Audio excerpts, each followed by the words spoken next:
ஆனால் மதுரை மாநகரத்தில் நம்முடைய பத்திரிகை நண்பர்களுக்கு எங்களுடைய இனிமையான மாலை வணக்கம். தென்னிந்திய ஃபார்வர்டு பிளாக்கினுடைய தலைவராக இருக்கக்கூடிய அண்ணன் திருமாறன் அவர்களுடைய இல்ல திருமண விழா மிக சிறப்பாக மதுரையில் சில நாட்களுக்கு முன்பு நடைந்தேறியது. அந்த நிகழ்வுக்கு அந்த அன்னைக்கு வர முடியாத காரணத்தினால் இன்னைக்கு அண்ணனுடைய இல்லத்திற்கு வந்து திருமணமான நம்முடைய பொண்ணு மாப்பிள்ளை 2 பேர்த்தையும் சந்தித்து குடும்ப உறவினர்கள், அவங்களுடைய தாய் குறிப்பாக அவங்களுடைய குடும்ப உறுப்பினர்களை சந்தித்து விட்டு என்னுடைய மகிழ்ச்சியும் அவர்களோடு பகிர்ந்து விட்டு இங்கிருந்து நான் புறப்படுறேன். அதே நேரத்தில் பத்திரிகை நண்பர்கள் இருக்கிறீங்க, உங்கள் கேள்வி கேளுங்கன்னா பதில் சொல்லுங்கள்.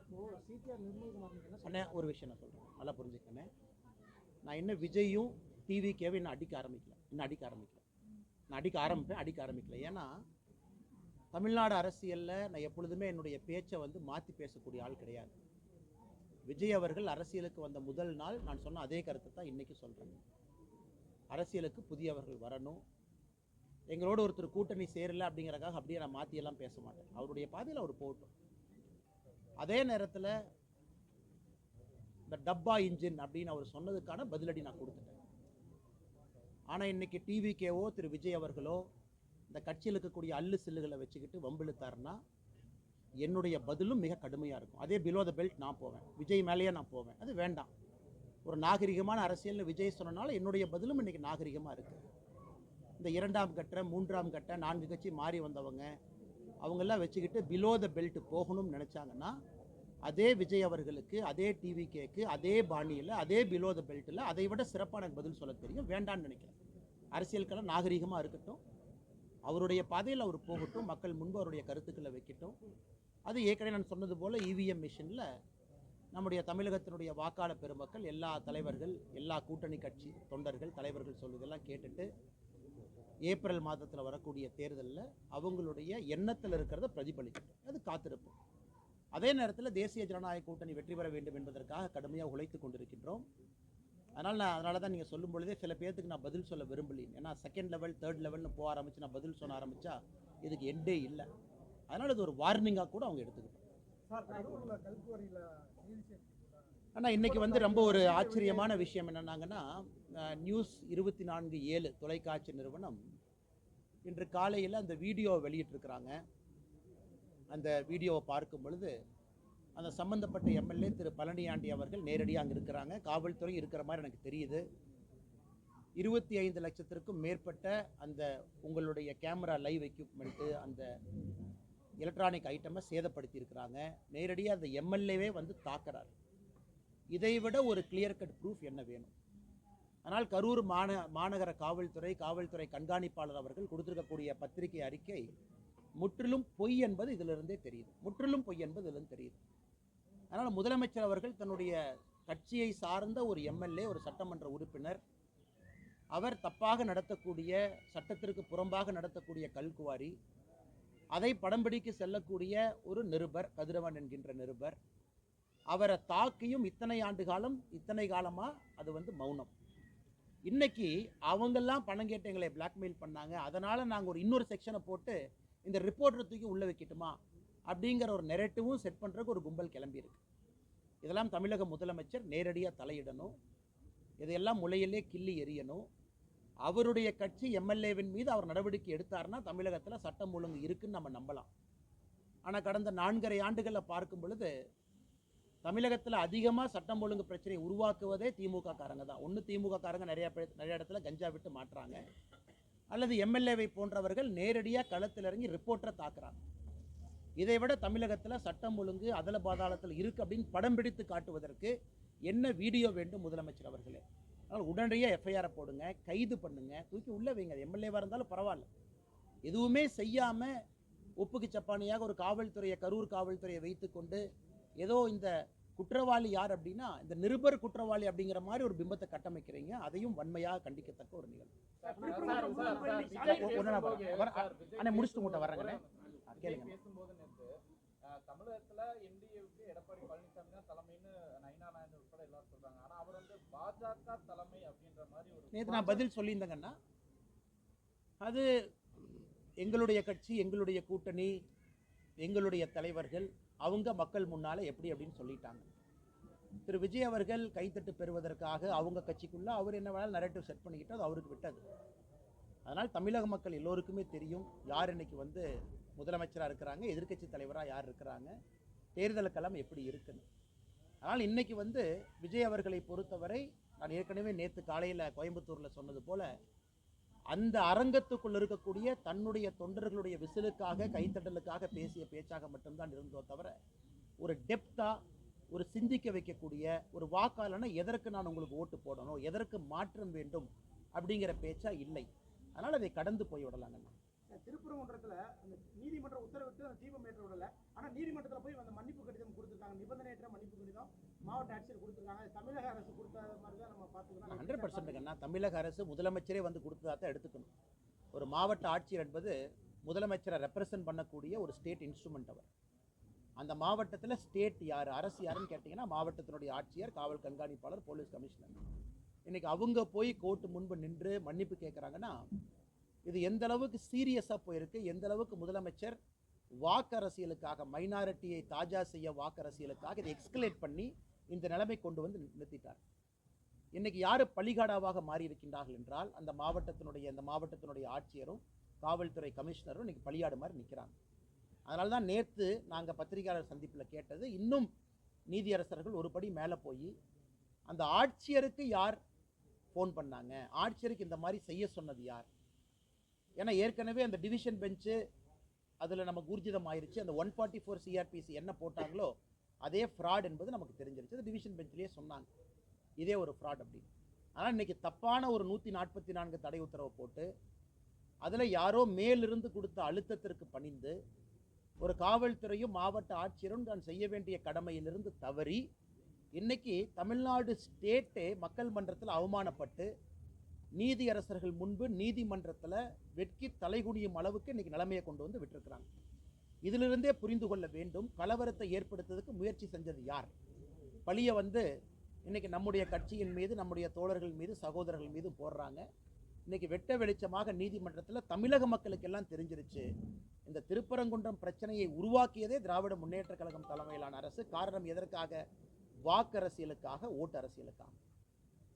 குறிப்பா ரவீன் சக்கரவர்த்தி என்ன சொல்றாருன்னா, தாவேகா 2வது இடத்துக்கு வந்துருவாங்க, அதிமுக 3வது இடத்துக்கு போயிருவாங்க. தாவேகாவுடைய வாக்கு சதவீதம் அதிகமா இருக்கு, நாங்க கூட்டணி வச்சதுனால கூட எங்களுடைய வாக்கு சதவீதமே குறைஞ்சிருச்சு அப்படின்லாம் கூட அவர் பேசியிருக்காரு. ஆனால் அதில் ஒரு 2 கருத்துல ஒரு கருத்து, தமிழகத்தை பொறுத்த வரைக்கும் பல ஆண்டு காலமாக இது ஒரு காங்கிரஸ் ஸ்டேட்டாக இருந்துச்சு. காங்கிரஸ் மாநிலமாக, காங்கிரஸை விரும்பக்கூடிய ஒரு மாநிலமாக தமிழ்நாடு பல ஆண்டு காலம் இருந்திருக்கு. இந்தியாவில் மற்ற பகுதியில் காங்கிரஸ் வருவதற்கு முன்பே தமிழகத்தில் காங்கிரஸ் மிகப்பெரிய தலைவர். இன்றைக்கும் காங்கிரஸ்னு ஒரு கட்சி இருக்குன்னா ஒரு ஐடென்டி தலைவர்கள் பார்த்தீங்கன்னா ராஜாஜி ஐயா ஆரம்பித்து காமராஜர் ஐயா வரைக்கும் நிறையா சொல்லிக்கிட்டே போகலாம். இடையில முக்கியமான தலைவர்கள் எல்லோருமே முதலமைச்சர் நாற்காலியில் அமர்ந்திருந்தாங்க. இன்னைக்கு அந்த காங்கிரஸ் கட்சி எப்படி இருக்குன்னா திரு பிரவீன் சக்கரவர்த்தி அவர்கள் பிரதிபலிக்கக்கூடிய காங்கிரஸ் கட்சியாக இருக்குது. கூட்டணி ஒரு பக்கம், ஆசை இன்னொரு பக்கம். டெல்லியை பார்த்துக்கிட்டு இருக்கிறாங்க. டெல்லியிலிருந்து வரக்கூடிய தலைவர்களுடைய எண்ணம் வேறு மாதிரி இருக்குது, காங்கிரஸ் கட்சியினுடைய எண்ணம் வேறு மாதிரி இருக்குது. ஆனால் இன்றைக்கி பார்த்தீங்கன்னா காங்கிரஸ் கட்சி தமிழகத்தினுடைய தலைவருடைய நிலம் எப்படின்னா, தன்னுடைய சொந்த கட்சியை சார்ந்த ஒருவர் தனியார் தொலைக்காட்சி நிறுவனத்துக்கு பேட்டி கொடுத்து இவங்க வளர்ந்துட்டாங்க, திமுக வளர்ந்துச்சுன்னு எங்கேயுமே சொல்ல, திமுக ஆட்சிக்கு வரணும்னு எங்கேயுமே அவர் சொல்லலை. அவர் மீது நடவடிக்கை கூட எடுக்க முடியாத நிலைமையில தான் தமிழக காங்கிரஸ் கட்சியினுடைய தலைவர் உட்கார்ந்துருக்கிறார். பத்திரிகை நண்பர்கள் ஏன் நடவடிக்கை எடுக்கலன்னு கேட்டால், நான் டெல்லிக்கு அனுப்பியிருக்கேன், டெல்லியில் முடிவு பண்ணுவாங்க. அதாவது ஒரு கட்சியில் ஒரு தொண்டனின் மீது ஒரு நடவடிக்கை எடுக்கக்கூட முடியாத ஒரு மாநில தலைவராக இருக்கக்கூடிய காங்கிரஸ் கட்சி இன்னைக்கு எதற்கும் டெல்லியை பார்த்து எதிர்பார்த்து கொண்டிருக்கின்றார்கள். இந்த ஒரு காரணத்துக்காகத்தான் காங்கிரஸ் அழிஞ்சிச்சு. தமிழகத்தில் இருந்த பவரை தூக்கி டெல்லியில் கொடுத்தாங்க. கர்ம வீரர் காமராஜரையை எப்படி இங்கே ஆட்சியை நடத்தினாங்க. அதன் பிறகு இந்திரா காந்தி அம்மையார் டேக் ஓவர் பண்ணதுக்கப்புறம் கர்ம வீரர் ஐயாவை தோற்கடிக்க வேண்டும் என்கின்ற ஒற்றை காரணத்திற்காக 1972 தேர்தலில் திராவிட முன்னேற்ற கழகத்தினுடைய கூட்டணி 234 தொகுதியில் ஒரு தொகுதியும் கூட காங்கிரஸ் நிற்காம 1972 பாதி பாராளுமன்ற தொகுதியில் காங்கிரஸ் நின்னாங்க. அன்னைக்கு ஆரம்பித்த வீழ்ச்சி காங்கிரஸ் இங்கே இருக்கு. நான் காங்கிரஸ் கட்சியை பற்றி கமெண்ட்ரி கொடுக்க வேலை என் வேலை இல்லைங்கண்ணா. ஆனால் நிச்சயமாக காங்கிரஸ் கட்சியினுடைய வீழ்ச்சி தமிழகத்தில். ஆனால் இன்னும் அவங்க பாருங்க 63 சீட் காங்கிரஸ் நின்னாங்க 2011. அதன் பிறகு 40 சில்லற சீட்டுக்கு வந்தாங்க. அதன் பிறகு 25 சீட்டுக்கு வந்துட்டாங்க. ஸோ 60 சீட்டில் நின்ன ஒரு கட்சி அதே திமுக கூட்டணியில் வெறும் 10 ஆண்டுகளில் இன்னைக்கு 25 சீட்டில் வந்து நிற்குது. ஆனாலும் காங்கிரஸ் கட்சி இன்னைக்கு பேசும் பொருளாக இருக்குது. காரணம், தேவையில்லாமல் பிரதமர் மீது வைக்கக்கூடிய அவதூறான பேச்சுக்கள் எல்லாம், பாராளுமன்றத்தில் ராகுல் காந்தி அவர்கள் செய்யக்கூடிய சில தேவையில்லாத விஷயங்கள் எல்லாம். அதனால் இன்றைக்கும் பிரவீன் சக்கரவர்த்தி அவங்க சொல்கிறத சொந்த கருத்துன்னு தான் காங்கிரஸ் சொல்ல போகிறாங்க. அவர் சொந்த கருத்துங்க, ஆனால் கேட்டால் all India data analytics wing head அப்படிம்பாங்க. அதனால் இது காங்கிரஸ் கட்சிக்கான பிரச்சனை. காங்கிரஸ் கட்சி எப்படி இருக்குது அப்படிங்கிற மக்கள் மன்றத்தில் என் கருத்தாக இதை நான் வைக்கின்றேன். சார், அண்ணாமலை ஓபிஎஸ் அவர்கள் வர்றதுக்கு எதுவும் வாய்ப்பு இருக்கா சார்? நீங்க வந்து அவரோட ரொம்ப தொடர்பு இருந்தீங்க, நல்ல தொடர்புல. இப்போ அவர் தனிச்சுடப்பட்ட மாதிரி தெரியுது. அவர் வர யாரும் தனித்தல்ல எங்கேயும் போகலீங்கன்னா காலம் இருக்கிறது, காத்திருங்கள், பொறுமையாக இருங்க, எல்லாம் நல்லதாக நடக்கும். தமிழகத்தில் 2026 திராவிட முன்னேற்ற கழகத்தினுடைய ஆட்சி தூக்கி எறியப்பட வேண்டும் என்று மக்கள் தெளிவாக நினைக்கின்றார்கள், விரும்புகின்றார்கள். அதற்கு என்ன நடக்கணுமோ அது நடக்கணும். அண்ணாமலை பாஜகவில் என்ன நிலைமையில இருக்கிறாருன்னே தெரியலன்னு சேகர் பாபு பேசியிருக்கிறாரு சார். ஆனால் நான் சேகர்பாபு ஒரு மாதிரி அண்டி பிழைக்கிற ஆண்டி இல்லைங்கண்ணா. இந்த பள்ளி எல்லாம் பார்த்தீங்கன்னா இந்த செவுத்தில் ஒட்டிக்கிட்டு சுற்றிக்கிட்டு இருக்கும் வீட்டில். அந்த பள்ளி கத்துனா மட்டும்தான் அது செவுத்தில் ஒட்டி இருக்கிறது தெரியும். இன்னைக்கு சேகர்பாபு அவரை பார்க்கணுன்னா முதலமைச்சரனுடைய ஜீப்பில் ஓரத்தில் பள்ளி மாதிரி ஒட்டிட்டு போவார். ஸ்ரீரங்க கோயிலில் எல்லாம் 4000 ரூபா டிக்கெட் வாங்கி சொர்க்கவாசலில் பார்க்குறக்கு போவாங்க. அதே சேகர்பாபு எப்படி அடாவடியாக சென்னையினுடைய ரவுடியா எப்படி இருந்தாரோ 20 ஆண்டுகளுக்கு முன்பு, கோவிலில் இன்னைக்கும் அறநிலையத்துறை அமைச்சராக அதே ரவுடியாக தான் இருக்கிறார். எல்லாம் நவருங்க. யாருன்னா சேகர்பாபுவும் அவருடைய குடும்பமும் போய் பெருமாளை ஃபஸ்ட்டு பார்க்கணுமா? ஏன்? அவங்க பண்ண பாவத்தை எல்லாம் கோயிலில் கழுவணுமா? கும்பாபிஷேகம் நடக்கும். லோக்கலில் யாரோ 5 ரூபா 10 ரூபா 20 ரூபா போட்டு கும்பாபிஷேகம் நடத்துவாங்க. சம்பந்தமே இல்லாத காவி வேட்டியை கட்டிக்கிட்டு பள்ளி மாதிரி மேலே ஒரு ஜீவன் தொத்திக்கிட்டு இருக்கும். அது யாருன்னு பார்த்தா சேகர்பாபு. அந்த மனிதருக்கெல்லாம் பதில் சொல்லி என் தரத்தை நான் தாழ்த்திக்க விரும்பலைங்கன்னா, செவுத்தில் ஒட்டியிருக்கிற பள்ளியும் அறிவாலய சுவத்தில் இருக்கிற பள்ளியும் முதலமைச்சருடைய ஜீப்பில் சைடில் ஒட்டிட்டு போகிற ஜந்துவும் ஒரே பேர் தான், அது சேகர்பாபு. திமுக கனிமொழி எம்பி வந்து சொல்லியிருந்தாங்க, நாங்க ஆட்சிக்கு வந்தோம்னா டாஸ்மாக் கடையை மூடுவோம், மதுரை கொண்டு வரோம். கிழிச்சாங்க. அன்னை கனிமொழி அவர்கள் நல்ல ஒரு மனநிலை மருத்துவரை போய் பார்க்கணும். நல்ல மருத்துவரை போய் பார்க்கணும். அவருக்கு இந்த 15 வருஷம் வீடியோவில் கனிமொழி அக்காவுக்கு போட்டு காட்டணும். இந்த சில படத்தில் பார்த்தீங்கன்னா, ஏதோ ஒரு படத்தில் பார்த்தேன், இந்த காலையில் ஒரு உயிர், நைட்டு ஒரு உயிர். ரெமோ, அம்பியன், அம்பி, அன்னியன் ஒரு கேரக்டர் அப்பப்போ மாறும். அந்த கேரக்டராக கனிமொழி அக்கா மாறிட்டாங்க. தேர்தல் வரும் பொழுது டாஸ்மார்க்கை மூடுவேன், தேர்தல் நடந்து முடிந்த பிறகு எஸ்கேப்பு, அதன் பிறகு 5 ஆண்டுகள் கழித்து திமுகவினுடைய தேர்தல் வாக்குறுதி குழுவினுடைய தலைவி. நீங்கள் 2022 கொடுத்த வாக்குறுதியினுடைய வெள்ளை பேப்பரை கொடுங்கன்னா சிரிப்பாங்க, அதை பற்றி பேச மாட்டாங்க. அதனால் கனிமொழி அவர்கள் எப்படி பேசுகிறாங்கன்னே தெரில. அந்நியனாக பேசுகிறாங்களா, அம்பியாக பேசுகிறாங்களா, இல்லை ரெமோவாக பேசுகிறாங்களான்னு தெரியாது. மாறி மாறி பேசக்கூடிய அரசியல்வாதியாக அருமை அக்கா கனிமொழி அவர்கள் இன்று மாறி இருக்கின்றார். மதுரை மாநகரம் தூய்மையற்ற மாநகரம் ஆயிருக்கு. ஆனால் மதுரை நாடாளுமன்ற உறுப்பினர் வந்து தொடர்ந்து மத்திய அரசுக்கு எதிராக அந்த கருத்துக்களை சொல்லிட்டு வர்றாரு. தமிழக வந்து கடைசி பொசிஷனுங்கன்னா, இன்னைக்கு இந்தியாவில் 10 லட்சம் பேர் இருக்கக்கூடிய நகரத்தில் இந்தியாவுடைய கடைசி இடத்துல மதுரை இருக்கு. ஆனால் இதெல்லாம் தமிழ் சங்கம் பார்த்த ஒரு ஊர். தமிழகத்தில் இந்தியாவில் எப்படி வாரணாசிக்கு இன்னைக்கு நம்ம சொல்கிறோம் காலத்தால் அழிக்க முடியாத ஊருன்னு சொல்கிற மாதிரி, தமிழகத்தில் ஒரு நகரத்தை சொல்லணும்னா அது மதுரை தான். காலத்தை கடந்து நிற்கக்கூடிய ஒரு ஊர். இன்னைக்கு வாரணாசி எப்படி இருக்குன்னு பாருங்கள். மதுரை அளவுக்கு பழமையான வாரணாசி எங்கே கொண்டு போய் வச்சுருக்காங்க? இன்னைக்கு மதுரையை எங்கே கொண்டு போய் அவங்க விட்டுருக்காங்க அரசியல்வாதிகள்? குப்பை நகரமாக இப்படிப்பட்ட சரித்திர புகழ்பெற்ற மதுரையை மாற்றிட்டு இன்னைக்கு சு வெங்கடேசன்னு பட்ஜெட் வந்துச்சுன்னா பட்ஜெட்டை பற்றி பேசுகிறாரு, அப்புறம் ஏதோ புக்கு விழாக்கு போகிறாரு, சினிமா பாட்டு ரிலீஸ் விழாக்கு போகிறாரு, அப்புறம் திமுகவை பற்றி மட்டும் பேச மாட்டார், எல்லாத்த பற்றியும் பேசுவார். ஏன்னா அவர் மதுரையில் அவருக்கு இருக்கிற ஓட்டு 10,000க்கு கீழே தான். திமுக காரங்களோட சேர்ந்தா தான் மதுரையில் அவர் ஜெயிக்க முடியும். அதனால் திமுக காரங்களை பற்றி மட்டும் பேசவே மாட்டார், மிச்சதெல்லாம் அவர் பேசுவார்.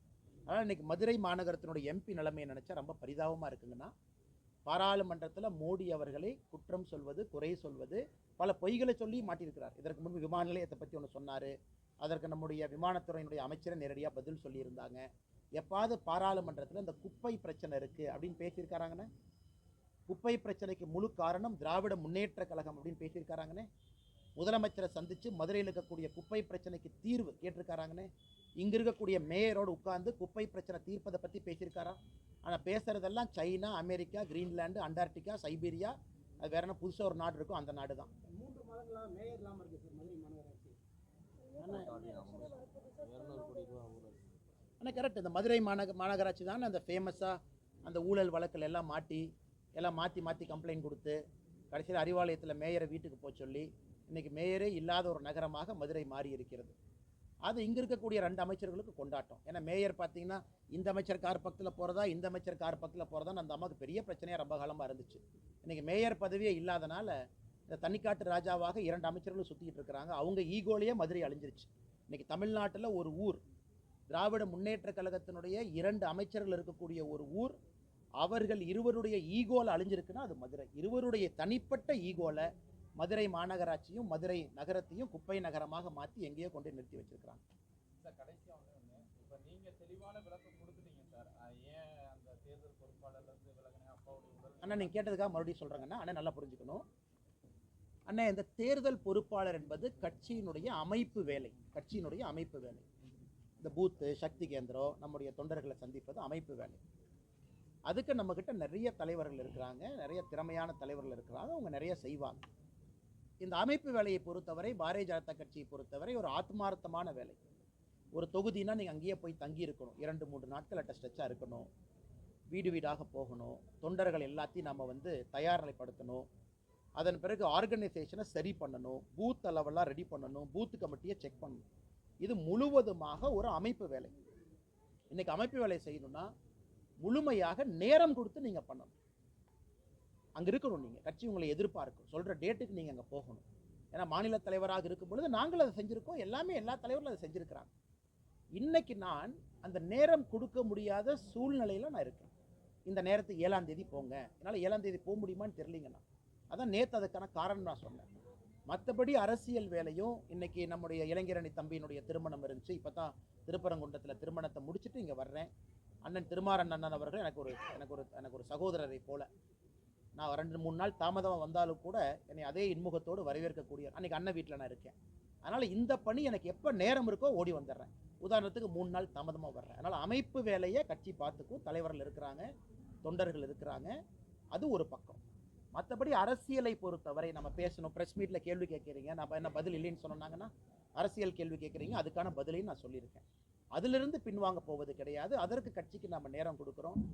ஏன் நம்முடைய அகில இந்திய தலைவர் திரு நிதின் நபீன் அவர்கள் பொறுப்பேற்பதற்கு முன்னாடி நாள் நாமினேஷன் ஃபார்ம் கொடுக்கணும். அன்றைக்கி நான் அகில இந்தியா தலைவர்கள்ட்டையே நான் பர்மிஷன் கேட்டேன். ஐயா இன்றைக்கி என்னால் வர முடியாது, கொஞ்சம் குடும்பத்தினுடைய சூழ்நிலை, நான் நாளைக்கு வந்துடுறேங்க ஐயான்னு. அடுத்த நாள் டெல்லிக்கு போய் அந்த நிகழ்ச்சியில் பங்கேற்றேன். இது எல்லோருமே புரிந்து கொள்வார்கள். ஒரு கட்சியை பொறுத்தவரை எல்லாத்துக்குமே தெரியும் யாரை எங்கே பயன்படுத்தணும், யாரை எங்கே கூப்பிடணும். இது நேற்றுலேருந்து பயங்கரமாக நானும் பார்க்குறேன், டிவியில் அப்படி டிபேட், அப்படி மீடியா அப்படி. ஸோ இந்த அன்னைக்கு அமைப்பு வேலைகளை அடுத்த 30 நாளும் நேரம் கொடுக்கணும். அவங்களுக்கு 5 தொகுதி கொடுத்துருக்குறாங்க, 6 தொகுதி கொடுத்துருக்குறாங்க, 3 தொகுதி கொடுத்துருக்குறாங்கன்னா அவங்க நேரம் கொடுத்து அங்கே இருப்பாங்க. அந்த தொகுதியை வெற்றி தொகுதியாக மாற்றுவாங்க. அதே தொகுதிக்கு நாளைக்கு பிரச்சாரத்துக்கு போகணும், நான் அவைலபிளாக இருக்கேன். மார்ச்சில் சூழ்நிலை மாறி இருக்கும், வாங்கன்னு கேட்குறாங்க, நான் திரும்ப அங்கே போகிறேன். ஆனால் இன்னைக்கு எனக்கு அந்த சரியான நேரத்திற்கு நாம் செல்லவில்லை என்றால் அது கட்சியை அவமானப்படுத்துகிற மாதிரி இருக்கும். அதனால் எப்போவோ நான் கட்சிக்கு சொல்லிட்டேன். நேற்று பத்திரிகையாளர் சந்திப்பில் நீங்கள் அண்ணே கோயம்புத்தூர் நிற்பீங்களா, அண்ணே இங்கே நிற்பீங்களான்னு கேட்டதுக்காக நான் பதில் சொன்னேன். நானாக சொல்லலை, கேட்டீங்க, நான் பதில் சொன்னேன். எப்பவுமே என்னை பொறுத்தவரை நான் ஒளிச்சு மறைக்கிற ஆள் இல்லை, நேரடியாக பதில் பேசிட்டு போகிறாள். ஏன்னா எப்பொழுதுமே நேரடியாக பேசிட்டோம்னா மனசில் எப்பவுமே பாரம் இருக்காது. அதே நேரத்தில் நண்பர்கள் நன்றாக புரிந்து கொள்ள வேண்டும், பாரதிய ஜனதா கட்சி தேசிய ஜனநாயக கூட்டணியை பொறுத்தவரை 2026 திராவிட முன்னேற்ற கழகம் யூபிஏ, இன்னைக்கு அவங்க மாற்றி பேர் வச்சுக்கிறாங்க, இந்தி அலையன்ஸ்னு வச்சுக்கிறாங்க, யூபிஏன்னு வச்சுக்கிறாங்க. அது என்ன பேராக இருந்தாலும் கூட அவர்கள் 2026 ஆட்சி கட்டலிலிருந்து இறக்கப்பட வேண்டும் என்பதிலே தெளிவாக இருக்கின்றோம்.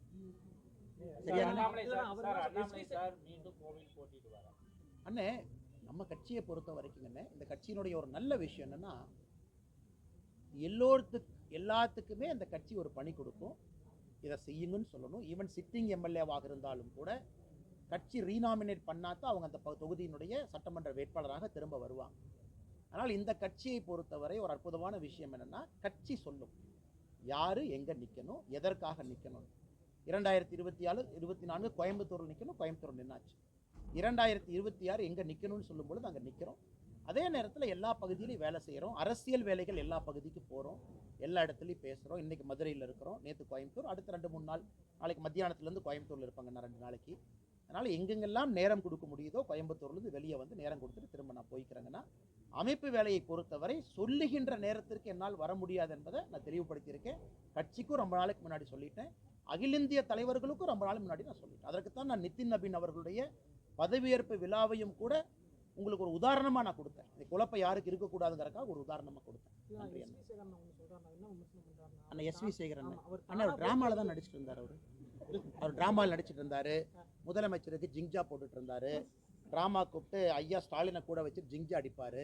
அவர் ட்ராமாக்காரர். இன்னைக்கு தமிழ்நாட்டுடைய பிரச்சனை என்னன்னாங்கன்னா, ட்ராமாவில் நடிக்கிறவங்க அரசியலை பற்றி பேசுகிறாங்க. ட்ராமாவில் நடிக்கிறவங்க ட்ராமா நடிங்க, உங்களுக்கு டிக்கெட் விற்கணும், முதலமைச்சர் காலில் உழுவணும், ஏதாச்சும் கலைமாமணி விருது கிடைக்கணும், அதுக்காக சில பேர் தமிழ்நாட்டில் சுற்றிட்டு இருக்கிறாங்க. ஏன் அவங்களுக்கு அரசியலுக்குள்ள? அதாவது நான் வந்து 2014 மோடிக்காக பிஜேபிக்கு வந்தேன், அப்புறம் அண்ணாமலை எதிர்த்து இன்னைக்கு திமுகவுக்கு போயிட்டேன், இந்த மாதிரி சொல்கிறவங்க கருத்துக்களை எப்படி நான் பதில் சொல்ல முடியுங்கண்ணா? அண்ணாமலை இருக்கிறானோ இல்லையோ, நான் பிஜேபியில் இருப்பேன், இது தொண்டர்களுக்கான இயக்கம்னா நான் பதில் சொல்கிறேன். நீ திமுகவுக்கு போகணும், அல்லது நீ ஏற்கனவே சொன்ன மாதிரி ஒரு தம்பி பிஜேபியிலேருந்து அதிமுகவுக்கு போகணும், அதிமுகவில் அந்த தம்பி டிவிகேக்கு போகணும், நீ போகிறனா போய்க்கப்பா, பழியை எம்எல்ஏ போடுற. உனக்கு ஒரு கட்சியின் மீது நம்பிக்கை இருக்குன்னா அந்த கட்சியில் இருக்கணும். தலைவர்கள் வருவார்கள் போவார்கள். இன்னைக்கு நீங்கள் சொன்ன அந்த காமெடி நடிகர் வந்து அப்படித்தான் ஆயிட்டார். ஆனால் நீங்கள் மீடியா நண்பர்கள் என்ன பண்ணுறீங்க? உங்களுக்கு ஒரு டிஆர்பி வேணும். மக்களுக்கு காலையிலேருந்து டிவியை பார்க்குறாங்க. அண்ணாமலை என்ன எப்போ பார்த்தாலும் சீரியஸாக பேசுவார், உலக அரசியல் பேசுவார், டேட்டா பேசுவார். அப்போ காமெடிக்கு ஒரு 2 பேர் வரணும், அவங்களையும் போட்டால் தான் டிவி மக்கள் பார்ப்பாங்க. ஒரு காமெடி நடிகரை போட்டு எனக்கு அப்புறம் போடுறீங்க.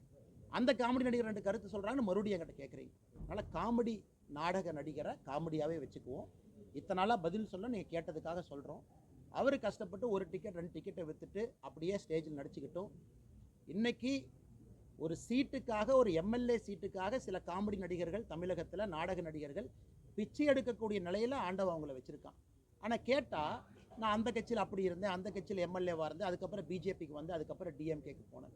நாடக கூடாரம் போல் கட்சியாக மாறுறவங்களுக்கெல்லாம் எப்படி நான் பதில் சொல்ல முடியுங்க?